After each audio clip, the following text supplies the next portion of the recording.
Também. A localização. Então, gente, hoje nós encerramos o capítulo 8, importantíssimo na carta aos Romanos, e Paulo vem falando aí, até aqui, conversando conosco sobre como acontece a salvação, né? E nesse capítulo 8, ele está tocando em algumas coisas muito importantes, a ação do Espírito Santo, veio falando conosco a respeito da esperança, né? E aí, ele vem, então, fazendo nesse final de capítulo duas perguntas, né? Se Deus é por nós, quem será contra nós? E ele vai passar no versículo 28, falando, nós vimos que chamados somos todos nós, escolhidos não são todos, porque são aqueles que escolhem responder ao chamado. É? Então, quando ele fala de chamados aqui, chamados são todos os filhos de Deus, tá? E a gente vem observando. Chamados são todos os filhos de Deus. Então, ele fala que Deus age em todas as coisas para o bem daqueles que os amam, dos que foram chamados de acordo com o seu propósito. O propósito de Deus é a comunhão conosco. Então, tudo, mesmo as coisas que aparentemente nós não gostamos, elas vamos dizer assim, estão destinadas a nos levar a esse propósito. E hoje é a pergunta dele, né? Quem nos separará do amor de Cristo? É um curso complexo, tem suas dificuldades. Quem nos separará do amor de Cristo? Será tribulação ou angústia, perseguição ou fome, ou nudez, ou perigo, ou espada. Como está escrito, por amor de ti, somos entregues à morte o dia todo. Fomos considerados como ovelhas para o matadouro. Em todas essas coisas, porém, somos mais que vencedores, por meio daquele que nos amou. Porque eu estou bem certo de que nem a morte, nem a vida, nem os anjos, nem os principados, nem as coisas do presente, nem do porvir, nem os poderes, nem a altura, nem a profundidade, nem qualquer outra criatura poderá separar-nos do amor de Deus, que está em Cristo Jesus, nosso Senhor. Romanos, capítulo 8, versículo 35 a 39. Então, gente, nós vamos primeiro estudar o Salmo 44, e ele vai fazer referência a ele. Ele vai citar o Salmo e fazer referência a ele. Esse Salmo, a gente não sabe quem escreveu ele, não fala especificamente, claramente, de um fato histórico que a gente pode afirmar com certeza e assim localizar a época do Salmo, né? Mas ele vai falar a gente vai entender que ele vai falar de um exílio, tá? Mas tem hora que parece que ele está falando da Síria e tem hora parece que ele está falando da Babilônia, tá? Então, vamos ao Salmo. Com os nossos próprios ouvidos, ouvimos. Ó Deus, os nossos antepassados nos contaram os feitos que realizaste no tempo deles, nos dias da antiguidade. Com a tua própria mão expulsastes as nações para estabelecer os nossos antepassados. Arruinastes povos e fizestes prosperar os nossos antepassados. Não foi pela espada que conquistaram a terra, nem pela força do braço que alcançaram a vitória. Foi pela tua mão direita, pelo teu braço, pela luz do teu rosto, por causa do teu amor para com eles. És tu, meu rei e meu Deus. Tu decretas vitórias para Jacó. Então, gente, nós estamos falando aí, se estiver falando do tempo da Síria, 2.700 anos atrás. Se for Babilônia, 2.586 anos atrás. Então, nós estamos falando de uma sociedade que como é que eu diria assim? É oral. A tradição é passada de maneira oral.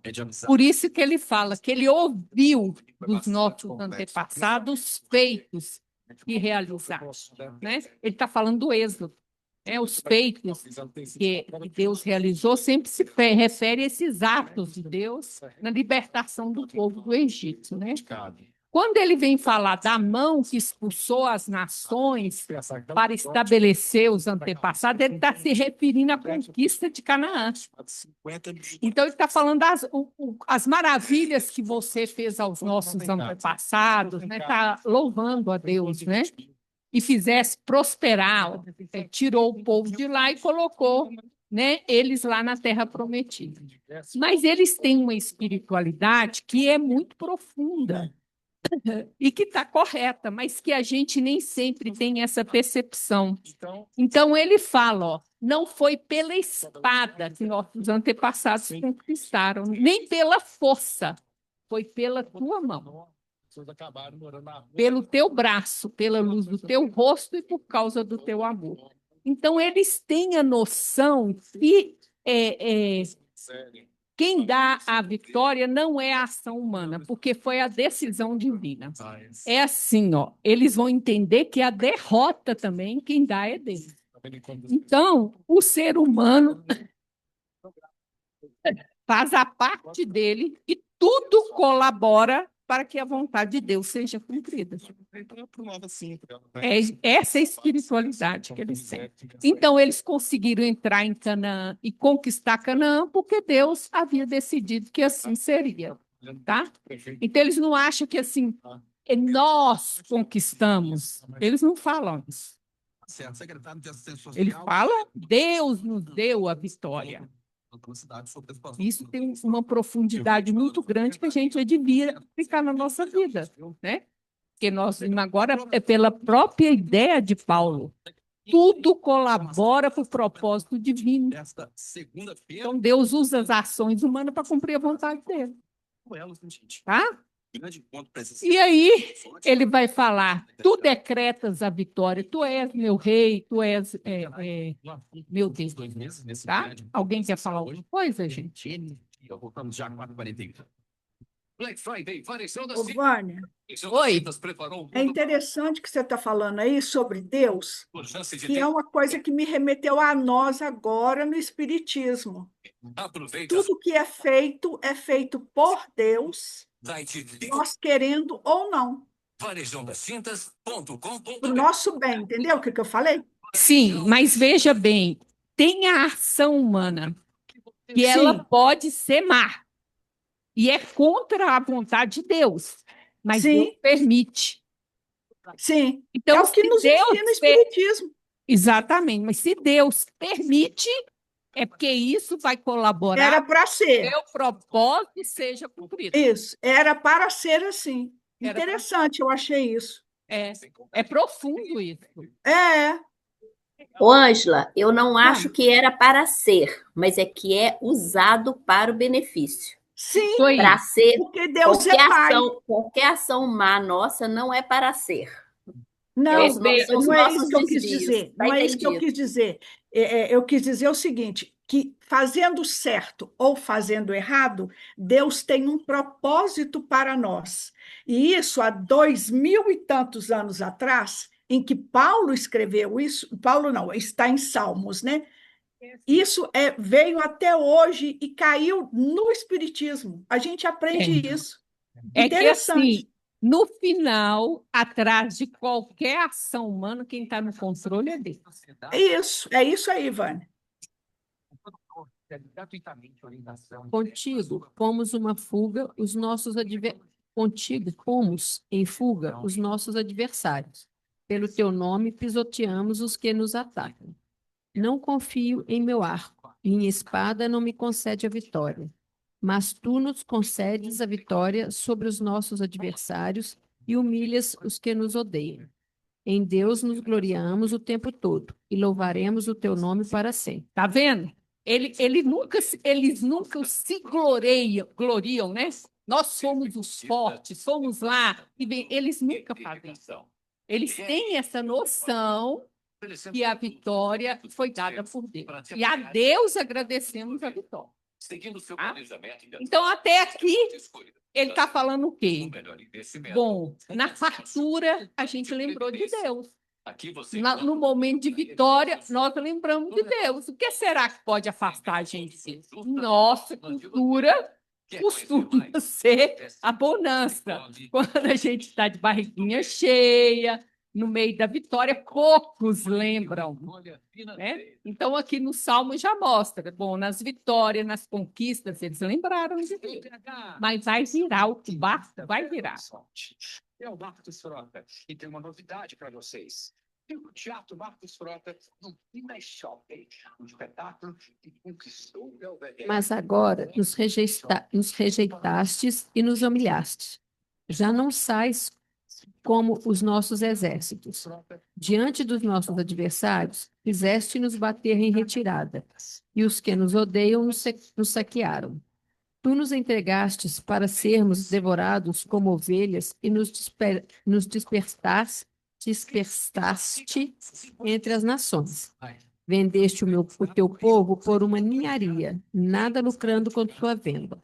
Tu nos fizeste objeto de vergonha dos nossos vizinhos, de zombaria e menosprezo dos que nos rodeiam.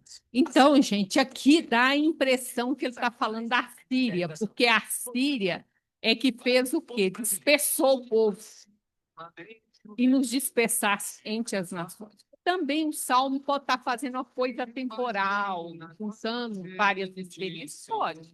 Mas, então, essa dispersão entre as nações, o que a Síria fez? Pegou as 10 tribos do Reino do Norte e dispersou ela pelo mundo para destruir a cultura, entendeu? E a religião. A união entre eles. Então, pode ser que esteja falando aqui, a gente fica na... Pode, é porque a Babilônia não faz isso, não. Nós vamos ver a Babilônia. Então, pode ser que esteja falando da Síria. Mas é uma coisa que a gente tem que entender, que vamos pôr 2.600 anos atrás, toda guerra era santa. E o Oriente ainda continua assim, tá? Toda guerra é santa. Então, o meu Deus luta contra o seu Deus. E os humanos que vão batalhar. Morrer, mas é os deuses que batalham. Então, quando Nabucodonosor invadiu Israel e resolveu acabar com eles mesmos, eles foram lá e destruíram Jerusalém, acabou com eles. Por quê? Se teu Deus não consegue defender a casa deles, como é que ele vai defender? Marduk ganhou a guerra. É o rei da Babilônia. Então, você vai ver eles contando essa dor. E quem quer ver essa dor, o que foi a destruição de Jerusalém, do templo, existe um livro chamado Lamentações, que Jeremias viveu, foi testemunho ocular, e relata o que aconteceu. É só ir lá ler. Então, gente, por isso eles vão falar dessa vergonha, tá? Da humilhação, e eles vão continuar falando disso também, da zombaria que eles deram por causa disso. Isso foi um choque tão grande para eles, e os precisaram vir profetas para explicar isso, explicar o porquê do exílio e dar esperança para o povo que eles iam retornar. Tá? Os profetas do exílio pós-exílio. Fizeste de nós um provérbio entre as nações. Os povos meneiam a cabeça quando nos veem. Sofro humilhação o tempo todo, e o meu rosto está coberto de vergonha, por causa da zombaria dos que me censuram e me provocam, por causa do inimigo que busca vingança. Tudo isto aconteceu conosco sem que nos tivéssemos esquecido de ti, nem tivéssemos traído a tua aliança. Nossos corações não voltaram atrás, nem os nossos pés se desviaram da tua vereda. Então, ele está afirmando que nessa experiência tão difícil, eles mantiveram a aliança, mantiveram esse vínculo com Deus, né? O coração dele, os pés não se desviaram da tua vereda, né? Os corações dele não se viraram para outros deuses, eles conseguiram permanecer fiel. Então, eles já permaneceram fiel na alegria e agora eles estão vivendo a tristeza. Exatamente. Boa tarde, Eustáquio. Não só para Todavia, tu nos esmagaste e fizeste de nós um covil de chacais e de densas trevas nos cobriste. Se tivéssemos esquecidos o nome do nosso Deus e tivéssemos estendido as nossas mãos a um Deus estrangeiro, Deus não o teria descoberto. Deus não teria descoberto, pois ele conhece os segredos do coração. Contudo, por amor de ti, enfrentamos a morte todos os dias. Somos considerados como ovelhas destinadas ao matador. Aí Paulo cita. Desperta, Senhor, porque dormes. Levanta-te. Não nos rejeites para sempre. Por que escondes o teu rosto e esqueces o nosso sofrimento e a nossa aflição? Fomos humilhados até o pó. Nossos corpos se apegam ao chão. Levanta-te, socorre-nos, resgata-nos por causa da tua fidelidade. Então, gente, fizeste de nós o covil de chacais, é porque o chacai vive em ruínas. E aí que se pensa que eles estão falando da Babilônia, porque eles destruíram Jerusalém completamente, o templo também, e lá ficou ruínas mesmo. Então, só foi habitado mesmo por chacai. Ele fala isso, né? E aí ele está descrevendo isso, que ele, mesmo diante dessa dor, a gente não voltou para um Deus estrangeiro, mantivemos fiéis. E o Senhor consegue ler nosso coração, né? Então, se conheces o coração, Deus teria descoberto se a gente tivesse lutado para outro, mas a gente manteve fiel, né? Ele afirma. Por amor de ti, enfrentamos a morte todo dia como ovelha. O que é uma ovelha indo para o matadouro? Hoje é o dia. O aspirador roubou para você de presente. É uma sentença de morte. Ela vai para o matadouro, não tem escapatória, ela está indo para a morte. Então, ele enfrenta a morte todo dia, considerado como abelha já predestinada a morrer, né, a ser sacrificada. E aí ele faz um clama para Deus, né? Deus, por que dormes? Por que não age? Porque ele sabe para sair dessa situação vai da vontade divina, né? Ele chama por Deus, para Deus ver a aflição, e porque Deus tem uma aliança, né? Então, por causa da tua fidelidade, ele está pedindo para ser resgatado. E vai ser, né? Mas no tempo correto. Né? Ainda não era o tempo. Ok? Isso são do mesmo jeito, gente, que tem karmas, vamos dizer, a gente tem a lei de causa e efeito. Para a pessoa, nós também temos para a nação. Todo mundo sabe qual que é a nota, não sabe? Ou não? Brasil? Não sabe? Hã? É a pátria do evangelho. Qual é a grande mancha aí que nós temos que resgatar? Escravidão. Escravidão. Qual a outra? A Guerra do Paraguai, que estava lá. A Guerra do Paraguai, isso mesmo. E nós entramos no Paraguai, destruímos, acabamos com os homens. Nós roubamos as terras do Paraguai. Mas pior do que isso, só sobrou velho e criança, nós matamos todos os homens. Sabia disso? Mulheres solteiras que não conseguem achar homem. Sabia. Pensa nisso. Vai que você tirou o marido da outra, né?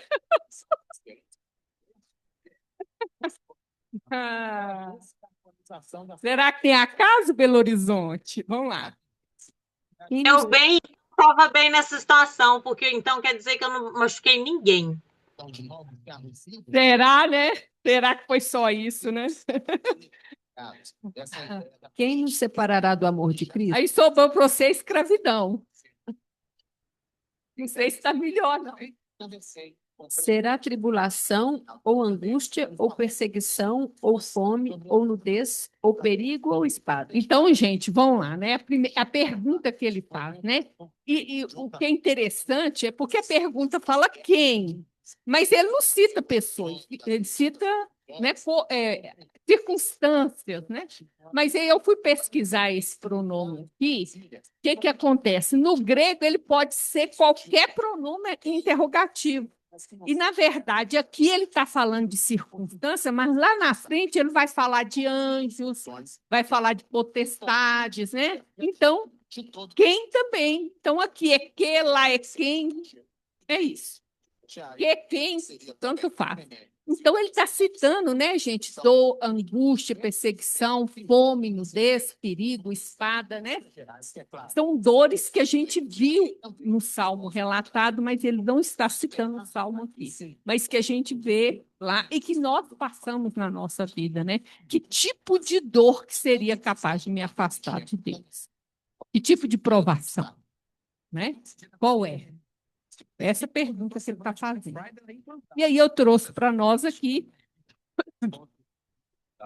só colocar o contexto, nós estamos na Casa do Caminho em Jerusalém, Jesus já morreu, já tem um tempo, nós estamos aí no ano 36, Jesus morreu em 33, e aí Saulo resolve lá conhecer esse negócio. Aí chega lá, Estevão faz a pregação, e depois que ele faz a pregação,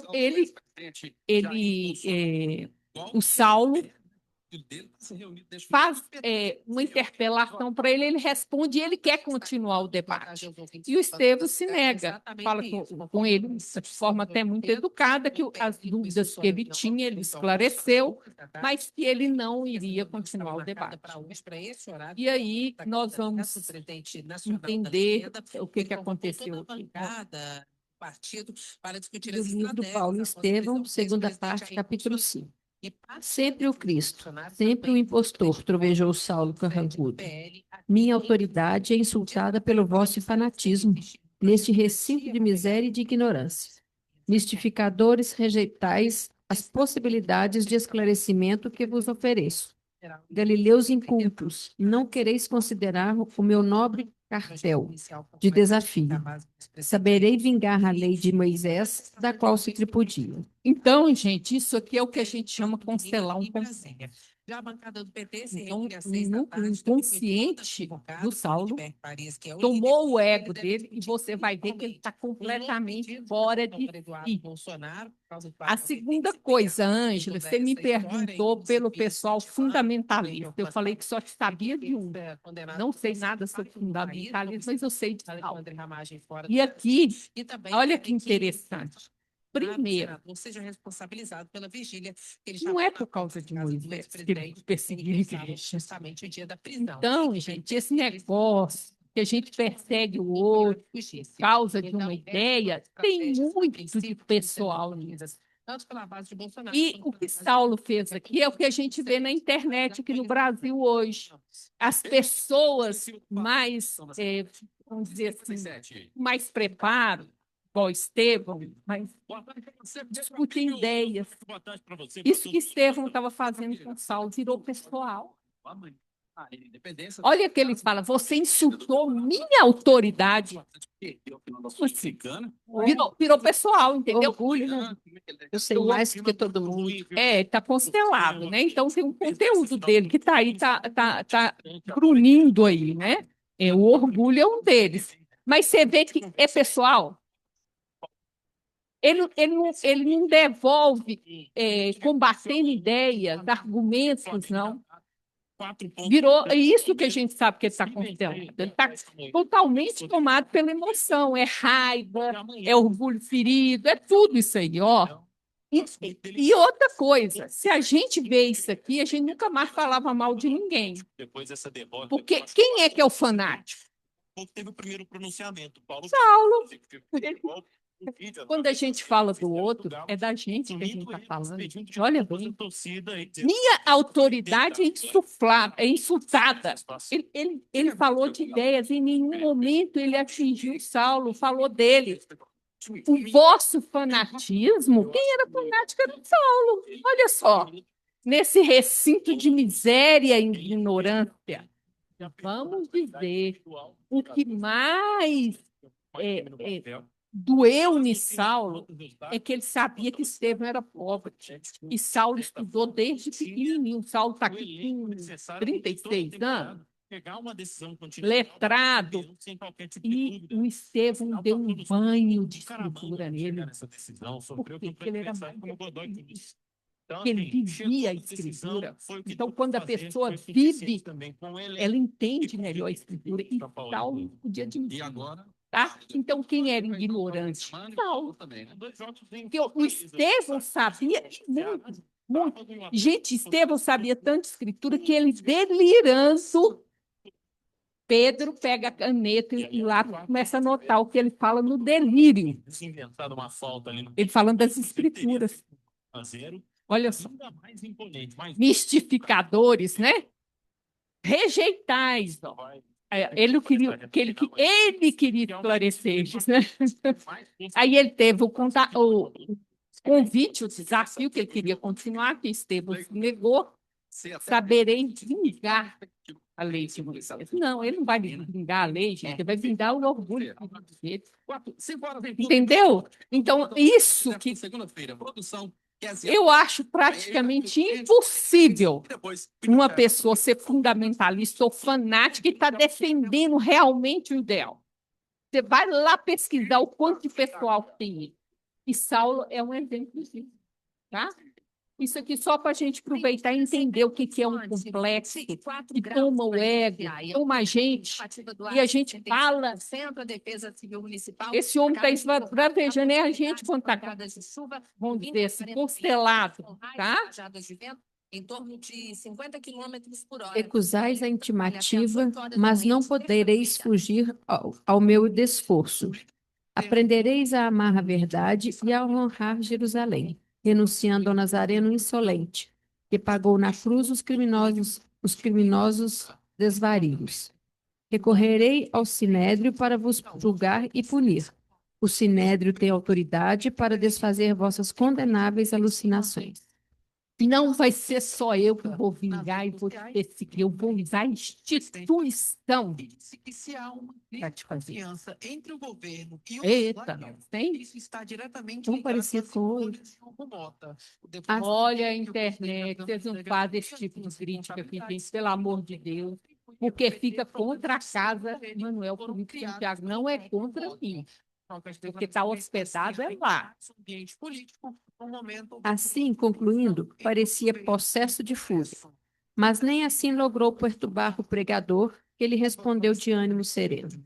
Amigo, o Sinédrio tem 1000 meios de me fazer chorar, mas não lhe reconheço poderes para obrigar-me a renunciar ao amor de Jesus Cristo. Dito isso, desceu da tribuna com a mesma humildade, sem se deixar empolgar pelo gesto de aprovação que lhe endereçavam os filhos do infortúnio, que ali o ouviam como um defensor de sagradas esperanças. Então, a gente vê o Estevão, gente, ele não se alterou com agressão e nem com elogio. Porque tanto o Saulo agrediu ele, mas ele não se sentiu totalmente calmo, como também, na hora que ele desceu, todo mundo aprovando ele também. Total. Isso é o reino dos céus, dentro de nós. Não, ele conheceu depois, né? Ele, pessoalmente, não. É, a escritura, é verdade. Então, gente, por que eu estou trazendo isso aqui para você? Né? Olha, possesso de fúria. Entendeu? Isso é o que a gente chama de um complexo constelado. Bom, saber qual é esse complexo, só que Saulo não pode dizer para nós. Mas nós também ficamos assim. Tá? Quando o complexo constela, é assim, funcional, é louco, é quase uma entranha da gente, é isso aí.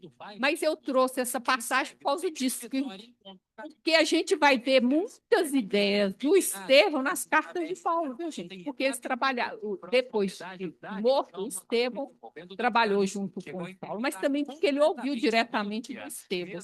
E uma dessas é essa aqui, ó. E poderá, nada pode me separar, não. Nada. Porque falando, você pode fazer chorar. Vitor Brandão. o Sinédrio também, mas nada pode me Está separar. nesse momento em uma rua do bairro Salgado Filho, na região oeste da capital, onde agora há pouco foi encontrado um carro. Como que está estava com escrito, case de por amor de ti, somos entregues à morte todo dia, somos reputados como ovelhas para o matador. Ele está citando o Salmo lá, né? Então, já se delineava o processo de perseguição às igrejas, né? Então, ele vai usar esse mesmo salmo aqui, ó, lá em 1 Coríntios, né, que ele fala: tenho para mim que Deus, a nós apóstolos, nos pôs por últimos, como condenados à morte, pois somos feitos espetáculos ao mundo, aos anjos. Então, ele fala disso, né? Somos entregues ao testemunho, né? E, inclusive, inclui a morte. Naquele tempo, incluía a morte, né? Como ovelhas com matador. E ele vai concluir aqui, ó. Aquele parágrafo ali no outro, ali no porventura ali do meio. Antes. No Instagram, acesse Aí. Porventura. Não, isso aí é o Salmo. É porque eu não citei o Salmo de novo, e a gente acabou de olhar. Porque aqui, olha, gente, então Paulo vem falando, né? Que tipo de experiência pode me afastar de Deus, né? E ele vai falar dessa experiência de ser perseguido, de ser levado para a morte, como condenados à morte, e ele vai concluir em todas estas coisas, porém, somos mais que vencedores, por meio daquele que nos amou. O que acontece? Aqui tem a mesma ideia do Saulo. Eu não sou vencedor por mim. Então, isso é importante, gente. Essas experiências difíceis, se você se segurar no seu ego, você não vai dar. Eu sou vencedor por meio daquele que nos amou, por meio do Cristo. Igualzinho lá, ó. Nós somos vencedores porque Deus nos deu a vitória. É a mesma coisa. Então, essas experiências difíceis todas aqui, para ser vencedor, você tem que estar apoiada no Cristo. Com a força dele. Eu tudo posso naquele que me fortalece. Então, você achar que você vai apoiar nessa natureza humana, seu instinto vai gritar mais alto que seus ouvidos. Não vai suportar. E aí ele começa a falar, né? Agora, tem uma coisa que a gente tem que entender aqui. É uma coisa que quem estuda língua sabe disso. Então, vocês acreditem, depois pesquisem, que vocês vão saber que é verdade. A carta está sendo escrita em grego, tá? E quem está escrevendo é o Tércio. E junto com Paulo tem 4 pessoas, tá? Entre elas Timóteo, os outros 3 eu não lembro o nome. Mas é um grupo. Mas quem está escrevendo é o Tércio. Mas, veja bem, eles estão escrevendo na língua grega. Mas a cabeça de Paulo, ele é hebreu, ele é israelita. Ela funciona. Então, o que eles falam? Uma pessoa que nasceu americano, eu olho o texto dele, eu sei diferenciar de um brasileiro que sabe muito bem o inglês e escreve o mesmo texto. Ele é diferente. Pois é, Renato, boa tarde para você também. Eles sabem distinguir. Por que eu vou te falar aqui? Ó? Porque isso aqui é a maneira do aramaico ou do hebraico, né, de se expressar. Então, para nós, se eu falar é a morte ou a vida, vocês vão entender. Ou é a morte, entre a morte e a vida. É 2 pontos. Para eles, não. É entre esses 2 pontos. Eles estão pondo 2 balizas. E é tudo que está no meio disso. Isso é um modo hebraico de raciocínio. E para nós não é assim, mas a gente tem que entender que Paulo, a cabeça dele é assim. Então, quando ele fala, estou bem certo, ele está fazendo uma afirmação, que nem a morte nem a vida, ou seja, é entre a morte e a vida, é tudo, qualquer experiência humana que ele está falando. Nem os anjos, nem os principados. Os principados, ele vai usar essa expressão para se referir a espiritualidade é inferior, ou seja, nenhuma influência espiritual, seja de anjo, de quem for, nenhuma influência espiritual, né? Nem as coisas do presente, nem do porvir, nem o que me acontece hoje, ou qualquer coisa que possa me acontecer, qualquer tipo de poder, nem altura, nem profundidade, não se tem certeza do que isso quer dizer. Mas o que fez mais sentido para mim é no sentido de nenhuma dimensão. Nós sabemos que tem várias dimensões aqui nessa sala, todo mundo sabe disso, né? Então, se eu desencarnar hoje e vir nessa sala, eu consigo ver o que é do meu nível para baixo. O que é do meu nível para cima, eu não enxergo nada. Só se ele quiser mostrar. Então, você entra numa sala, sim, ela tem vários níveis de realidade. Casa não se tratava de uma escolinha nem de uma creche. Então, era um ambiente que não tinha qualquer outra. Nem qualquer outra criatura poderá nos separar do amor de Deus que está em Cristo Jesus. Então, Paulo faz uma afirmativa. Não tem circunstância, não tem experiência, não tem influência, não tem nada, não tem pessoa que nos faça nos afastar do amor de Deus. Então, vamos ver. Então, lá em Atos, a gente vai ver isso aqui. Para que buscar seu Senhor? Ele está em Atenas, fazendo um discurso no aerópago. É uma pedra grande, todo mundo senta para escutar ele. É uma pedra, mas chama ela. Para que buscar seu Senhor, se porventura Tatiana o pudesses achar, ainda que não está longe de cada um de nós, porque nele vivemos e nos movemos. Isso, no Espiritismo, ele fala que nós estamos mergulhados no físico. Ok? Que é a expressão do pensamento, é o fluido nervoso do Todo-Poderoso. Então, gente, não existe filho de Deus abandonado. Não existe filho de Deus sem assistência. Não existe filho de Deus longe de Deus. Possível. Mas ele está falando do Deus transcendente. Ok? Mas quando a gente fala do Deus imanente, que é o Deus dentro de nós, aí a coisa começa a complicar. Vamos lá. Mais baratas. Em Busca da Verdade, capítulo 5. A pessoa deve aprender desde cedo a enfrentar os fenômenos existenciais como parte do seu programa evolutivo, o que equivale a significar que, se dando conta da própria sombra, não a deve transferir para outrem, mas cuidar de diluí-la mediante a compreensão das ocorrências. A sombra tem uma vestidura moral em contínuo confronto com a personalidade ego, exigindo, por isso mesmo, o grande esforço de igual magnitude moral, para conscientizar-se, compreendendo e aceitando os fenômenos perturbadores que lhe ocorrem como inevitáveis. Então, o que ele está falando? Ela está falando, gente, que a gente tem que aceitar a vida do jeito que ela é e aceitar que a gente é humano, a gente vai errar. Então, o que a gente erra e não aceita e nega, vira sombra. Então, olha bem, dando conta da sombra, eu nego em mim, o que faz? Eu enxergo no outro. É o que aconteceu com o Saulo aqui agora. Entendeu? Ele é fanático, ele vê o fanatismo no outro, que ele nega nele. Isso aí chama projeção, tá? Porque eu tenho uma sombra que eu estou negando. Mas a gente tem que diluir ela aceitando e compreendendo ela, tá? E essa sombra, como tem uma questão moral aí, por isso que a gente tem essa dificuldade de aceitar a sombra. Tem que ter um esforço para compreender esses fenômenos perturbadores. É a gente aceitar que a gente erra, assumir a responsabilidade e aprender com o erro. O que a gente faz? Quando tudo bate para fora. Aí vem o problema, nós estamos querendo chegar nele.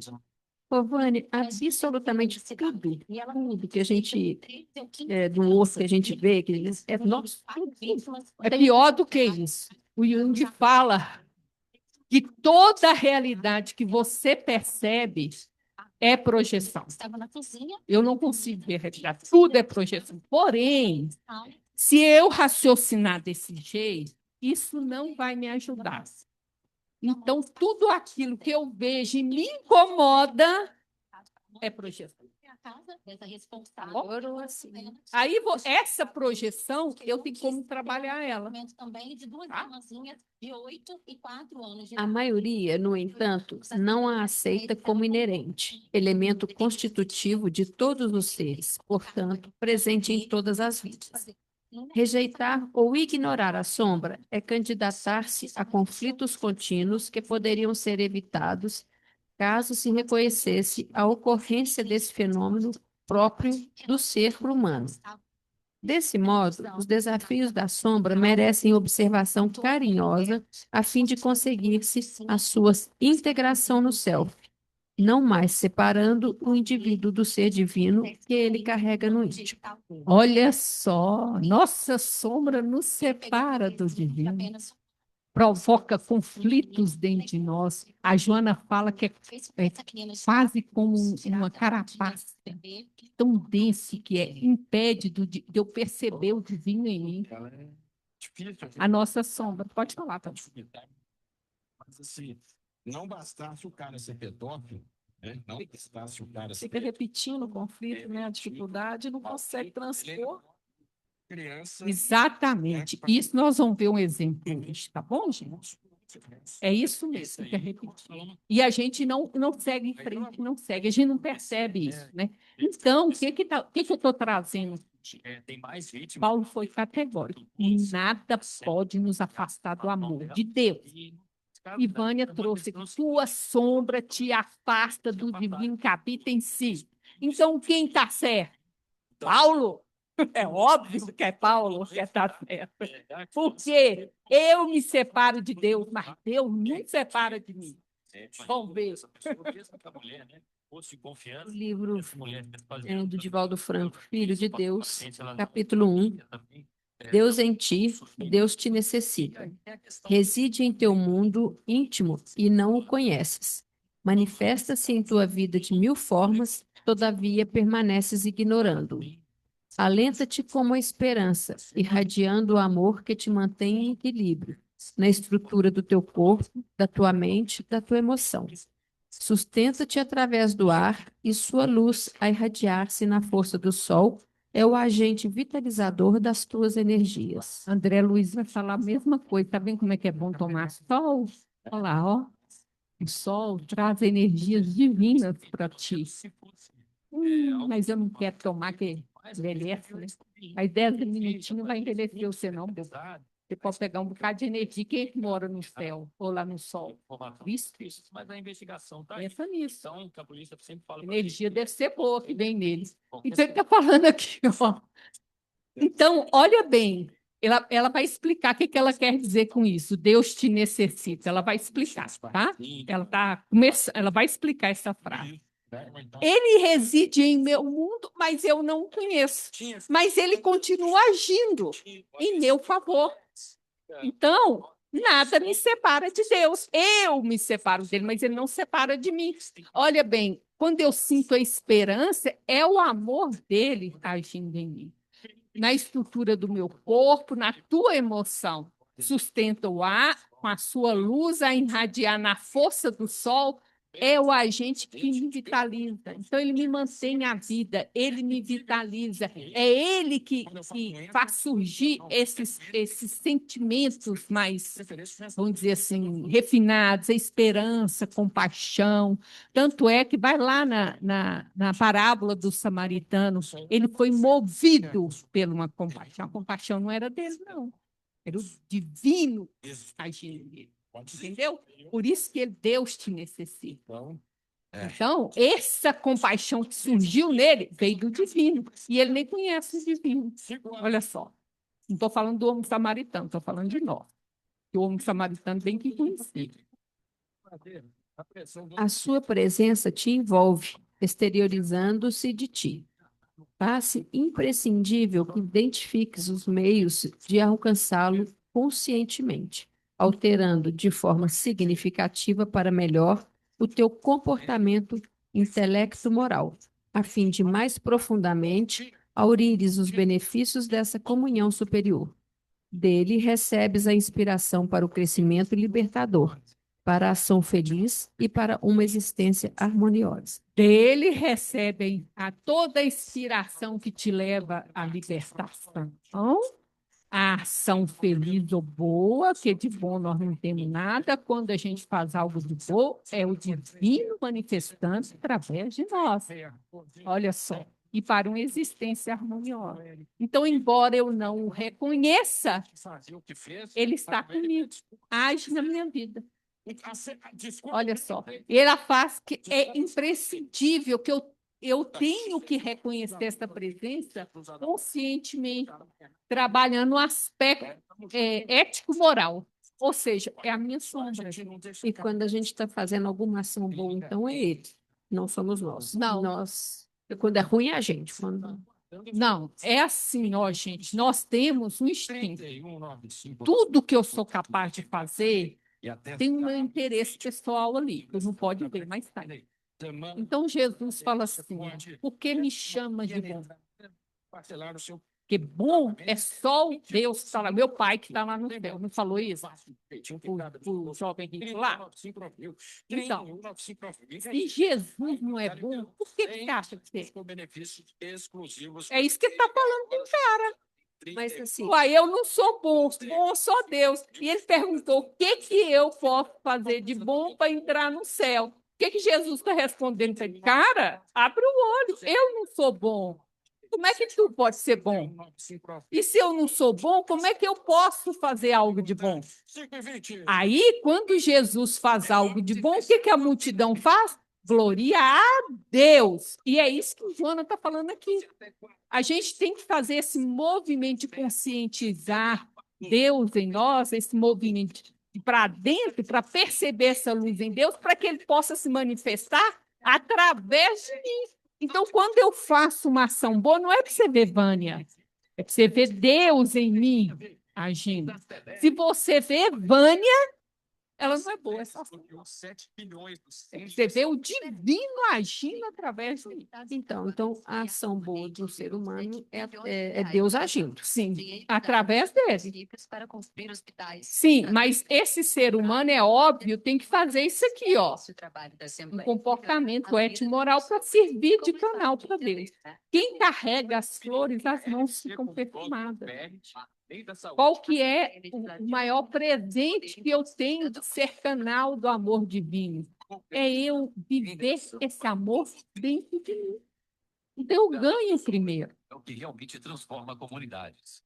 É com essa visão que a Aí vai falar que tem o nosso tipo, egoísmo, se eu estou fazendo porque eu vou ganhar. Diferentes áreas.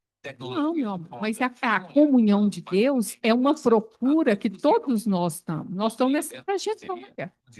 É este o sentido de ter o reino do céu dentro de mim, a comunhão de Deus. E quando Deus manifesta em mim, a primeira pessoa a sentir o amor de Deus sou eu. Mas não é óbvio? Como é que ele vai se manifestar através de mim se eu não tiver esse contato? E é isso que Joana está chamando a nós. Ó, Deus já age em seu favor. Faça um movimento dessa conscientização, porque essa sombra te afasta disso. Para quê? Ó, devem traduzir a presença de Deus em ti. Vamos ler esse resto aí. Teus pensamentos, palavras e atos devem traduzir essa presença em ti, porque, de alguma forma, estás mergulhado no oceano da sua onisciência. Nós estamos mergulhados em Deus como um peixe em um oceano. Paulo não falou isso? Então.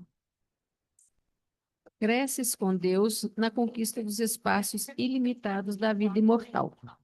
Assim, Deus te necessita a fim de que, em ti, refletido, todos o vejam. São quem? Deus. Não é para ver Vânia. É para ver Deus agindo atrás de mim. Vai agradecer quem? A Deus, não a mim.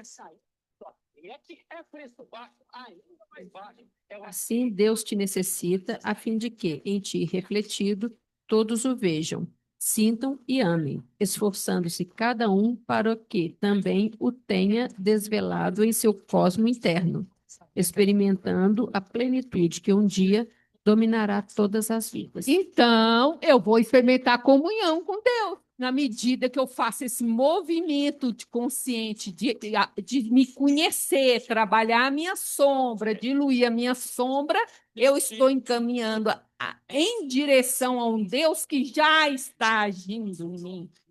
Para que eu possa, então, o que foi que João Batista falou para Jesus? 5:24. Agora. Que ele cresça e eu diminua. Então, o ego tem que diminuir. Para que o self se manifeste como dono da nossa psique. É isso. Então, o que pode me afastar do amor de Deus? Nada pode te afastar do amor de Deus. Nada. Porque você vê até que quando você está inconsciente, ele está agindo em seu favor. Está cuidando de você. Mas você se afasta dele. E o convite da gente ver nossa sombra, fazer o autoconhecimento, é fazer o caminho consciente até ele, para que eu possa ser aquele que ele se manifesta até mim, vai ser instrumento dele, né? Cresces com Deus na conquista dos espaços ilimitados. Entendeu, Jean? Eu trouxe esses dois textos aqui porque a gente estuda a Joana. E lá, em várias vezes que a gente fala a sombra, ela fala que a sombra nos afasta de Deus. Então, por isso que eu trouxe os dois textos. E Paulo está certíssimo, mas Joana também. Tá? Então, o que pode nos separar de Deus? Nada. Não tem pessoa, não tem experiência, não tem nada que pode nos afastar dele. Você contou com o Magnésio Calado? Ele está sempre conosco. Essa que é a grande questão. O nosso movimento de crescimento é de nos tornarmos conscientes disso. O magnésio, assim, é um resultado tão maravilhoso, Renata. Por exemplo,